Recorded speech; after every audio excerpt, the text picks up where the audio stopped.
Prema Gopalan from Swayam Shikshan Prayog, known as SSP. We are located in rural India, especially in the climate-threatened regions across several states. And our work is really focused over the last 2 decades to empower women among the poorest households, especially the small and marginal farmers, and those who belong to the landless and other groups, impacting more than 200,000 women who are in the forefront as farmers and entrepreneurs and leaders, and also reaching out to more than 6 million people just in the last 6 to 8 years. मेरा नाम गोदावरी है। मैं federation की secretary हूँ, वायरो commission की member हूँ। हमारे federation में 7,000 महिला मेंबर है। हमारा जो सीआरएफ फंड है, तो ये फंड जैसा कि आपत्ति के बाद महिलाओं को जो दिक्कत आती है, तो ये दिक्कत में काम करने के लिए हम हमारा सीआरएफ फंड यूज करते हैं। तो महाराष्ट्र में जो आपत्ति है कि जैसा ड्राउट है, ड्राउट 2012 से 15 तक बहुत बड़ा ड्राउट था। इसलिए हमने एक स्टडी किया था कि सर्वे किया था, और सर्वे में ऐसा निकल के आया था कि जैसा महिलाओं को खाने के लिए अच्छा नहीं मिल रहे, और पूरा फैमिली के लोगों को भी, जैसा बच्चे हैं उनको भी खाने के लिए नहीं मिल रहे।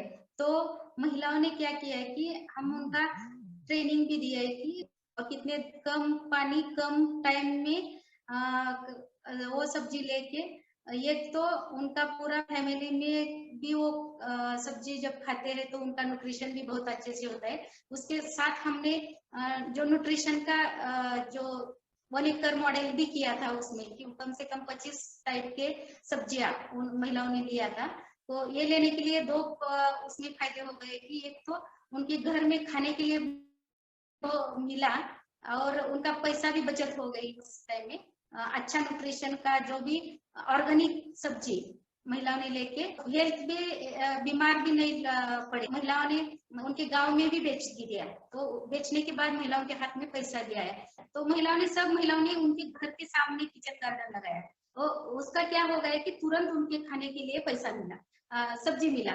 माझे नाव वैशाली बाळासाहेब घुगे, राहणार अंदूर, तालुका तुळजापूर, जिल्हा उस्मानाबाद, आणि मी गेली 14 वर्षांपासून स्वयं शिक्षण प्रयोग संस्थेसोबत जोडलेली आहे। लीडर म्हणून मी काम करते, आणि सेंद्रिय शेतीला सुरुवात मी 2012 पासून केली। पहिल्यांदा सुरुवातीला शेतीमध्ये सुरुवात करत असताना घरच्यांची परवानगी नव्हती, पण ज्यावेळेस पेरणी करायची वेळ आली तर त्यावेळेस मी जे सखी अन्न सुरक्षा मॉडेलचं प्रशिक्षण घेतलेलं होतं, तर त्या पद्धतीने मी माझ्या शेतामध्ये पेरणी केली। त्याचा फायदा मला असा झाला की जे अगोदर जे खाण्याच्या गोष्टी होत्या, डाळी होत्या, शेंगदाणे होते, भाजीपाला होता, तर ह्या सगळ्या गोष्टी अगोदर बाहेरून विकत आणाव्या लागत होत्या, आणि त्याच्यामुळं खायला पेरणी केली आणि ते चांगल्या पद्धतीनं आलं, तर मग तेव्हापासून घरामध्ये खायला मुबलक गोष्टी मिळायला लागल्या, आणि त्याच्यामुळे जो बाहेरून आणण्याचा जो खर्च होता तर तो खर्च वाचला। आणि त्याच्यामुळे मग शेती जो सुरुवातीला मला त्रास झाला, परंतु त्यांनी नंतर मला ठीक आहे आता म्हणजे तू करत आहेस तर आता तूच हे तुझ्या पद्धतीनं तू शेती कर असं म्हणून त्यांनी मला माझ्या हातामध्ये शेती दिली, आणि तेव्हापासून मग मी सखी अन्न सुरक्षा मॉडेल पद्धतीनं दरवर्षी माझ्या शेतीमध्ये मी पेरणी करते। त्याच्यामध्ये मी 24 प्रकारचे पिकांचा समावेश घेते दरवेळेस, त्याच्यामुळे म्हणजे बाजारात जायची वेळच येत नाही, त्याच्यामुळे घरी खायला चांगले मिळायला लागलं, आणि सगळ्यांचं आरोग्य पण त्याच्यामुळे चांगलं राहायला लागलं। जेव्हा गांडूळ खत निर्मितीचं प्रशिक्षण घेतलं तर मग माझ्या स्वतःच्या शेतामध्ये मी गांडूळ खताचा बेड लावला, आणि त्याच्यातनं निघालेलं खत मी शेतीसाठी वापरलं। त्याच्यामुळे माझ्या शेतीची जमिनीची उत्पादन क्षमता वाढली। शेतीपूरक व्यवसाय पण मी पहिल्यांदा स्वतः सुरुवात केली, त्याच्यामध्ये माझा दुग्ध व्यवसाय, गांडूळ खत, त्याला जोडूनच पोल्ट्रीचा, त्याला जोडून डाळी बनवणे, अशा पद्धतीचे 6-7 प्रकारचे व्यवसाय मी हे केले, सुरू केले. शेतीमध्ये मी माझा स्वतःची तर बदल केला, त्याच्यासोबतच इतर महिलांनी सुद्धा सुरुवात केल्यामुळे त्यांचंही आर्थिक कुटुंब सावरण्यासाठी मदत झाली. त्याच्यासोबतच मग 2017ला आम्ही प्रोड्युसर कंपनी महिलांची स्थापन केली. त्याच्यामध्ये शेती जी आमच्या अगोदर नावावर नव्हती, तर ती शेती मग नावावर करण्यासाठी म्हणजे जर शेती असेल, तुमच्या नावाचा सातबार असेल, तरच मग शेतकरी म्हणून त्याच्यामध्ये डायरेक्टर किंवा तुमची निवड त्या ठिकाणी होऊ शकते. मग तेव्हा घरातल्यांनी परवानगी देऊन त्यांनी त्यांच्यातलं 1 एकर शेत माझ्या नावानं करून दिलं आणि अशा पद्धतीनं मग मी विजयलक्ष्मी फार्मर प्रोड्युसर कंपनीची सुद्धा डायरेक्टर आहे. What's unique about our approach is that poor women who have never been considered as farmers are looked at as agriculture decision makers, and this spills over to their families and communities. Women who handle the Resilience Fund have really shifted their view as not only farmers, but as planners and experts in local adaptation in the climate hit regions. So they have been able to leverage funds from the government, from banks, and very recently to tackle the climate and COVID risks that they faced in their communities. So I would recommend that, as all of us know, climate change is not business as usual. It requires innovation, it requires flexibility, and it requires creativity of those who are most impacted and affected by climate change. And by this, I mean grassroots women's collectives who have amply demonstrated through the self-help groups and microcredit movement that given an opportunity, they are able to manage funds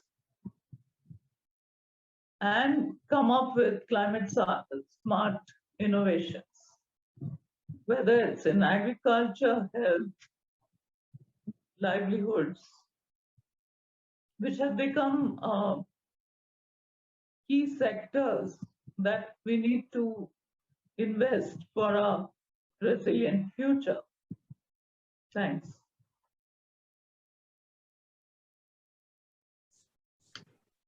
UNICEF partnership with grassroots level women farmers was always seen as a sort of a logical way of working for us. It's a norm for us to work at grassroots level. Working with women farmers from Marathwada was a very inspiring experience, particularly for the fact that we had heard their stories of struggle and how they negotiated their right to land and to experiment the one acre farming practices, and then also working at the whole ecosystem, right from agriculture to harvesting to selling the organic produce, and in the process transforming the whole scenario, right from the household level nutrition and food security to transforming the availability of drinking water in their village, and transforming the whole relationship. We leveraged your work And Swayam Shikshan Prayog was a great facilitator in this whole process, and I think we could leverage this work to address some of the other sort of child deprivations. For example, the sanitation issues, the environmental determinants of health, all that capacity which was built over many decades, and of course the more latest partnership with UNICEF and the women farmers and Swayam Shikshan Prayog, we could address the COVID risk locally, and this local capacity I think is the antidote to the changing climate.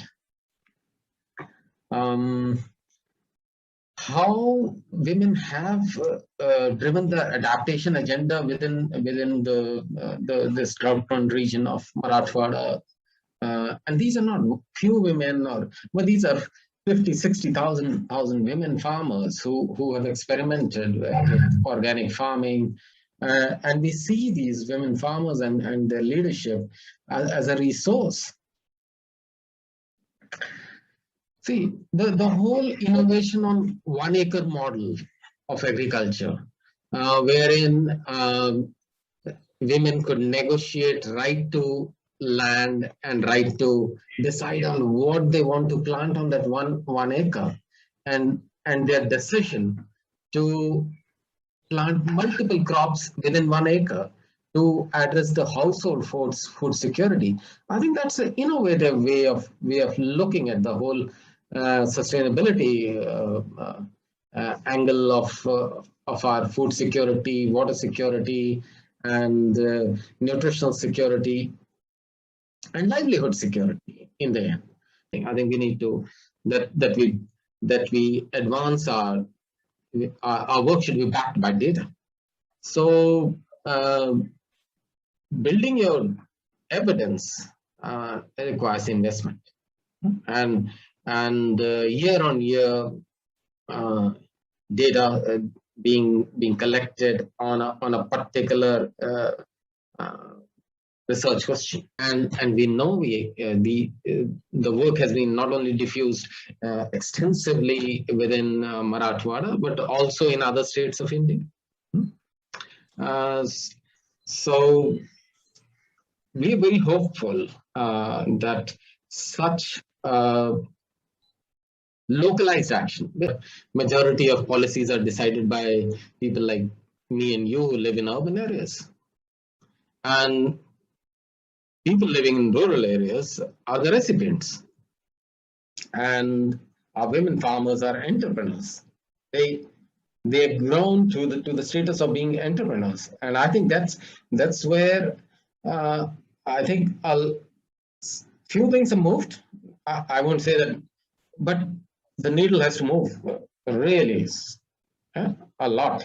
We still invest a lot on infrastructure. So majority of focus is on not on people but on infrastructure, and trusting people's capability to take local action, local and informed action, which is risk informed and also informed by the sustainability agenda. One thing which we can learn from these women farmers is how simply they do it. They don't complicate, they don't get siloed into the way an organization gets siloed. They see connection between nutrition, water, agriculture, livelihood, no issues.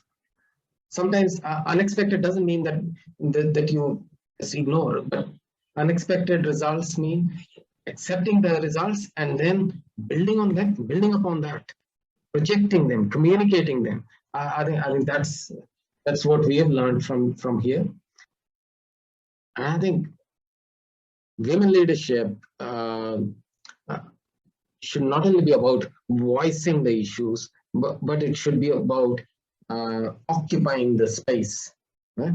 That yes, we know that, and we can do it, and we can tell you how to do it. I think that's that level of transformation should happen, and then policies will follow.